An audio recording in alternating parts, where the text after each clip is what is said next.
at a private parking area in one of the local hotels in Nairobi. Young men are busy branding several cars with the Jubilee Party colors. These are some of the 50 4x4 vehicles which will be used during the launch of Kenya's new political party, a vehicle that will be used by President Uhuru Kenyatta and his deputy in the coming general election. Most, if not all, the vehicles have been hired by the Jubilee Party and will be used for a period of 5 days in what is expected to be a big political event. We expect to raise the bar, to the next level, in terms of organization and in terms of, the ability to create an event that then communicates your vision and agenda for the country. Along Thika Road, the party's new headquarters is also being spruced up.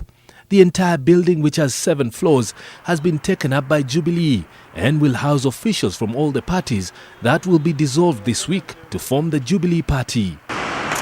NTV was barred from accessing the building, which, according to sources, is still being set up and will be officially opened by the president, his deputy and other party officials. In the coming days, activities are expected to reach fever pitch here. But away from the fanfare, a few delegates are an unhappy lot. At the URP headquarters, several delegates from Nakuru County are up in arms against what they termed as interference with the official delegates list. The chairman, his secretary general, treasurer and other officials claimed their names were not on the list, which was forwarded to the registrar of political parties. We are proud of Jubilee, but the way that this is starting brings a lot of fears as regards the nominations. Mimi ni katibu mkuu wa Nakuru County, URP. Sijui hawa delegates. We understand it's not only our own list that has been tampered with, but there are other several lists that have been tampered with. On Thursday, all the 12 political parties which will form Jubilee Party will hold separate delegates conferences or annual general meetings to officially dissolve their parties. But this group says some of the delegates on the URP list are not genuine.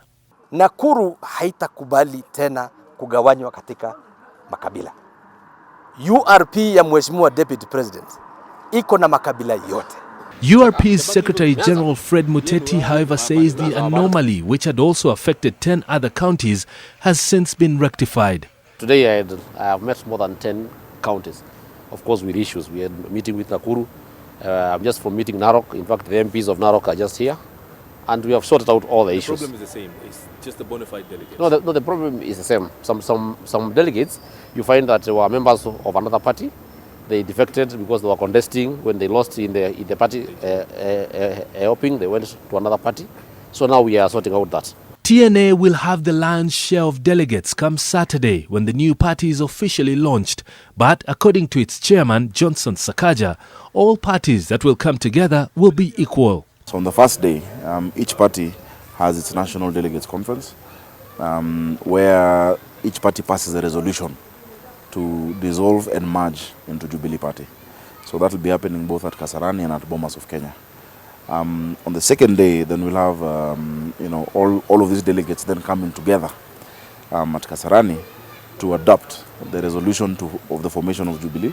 The names of the Jubilee Party officials remain a closely guarded secret.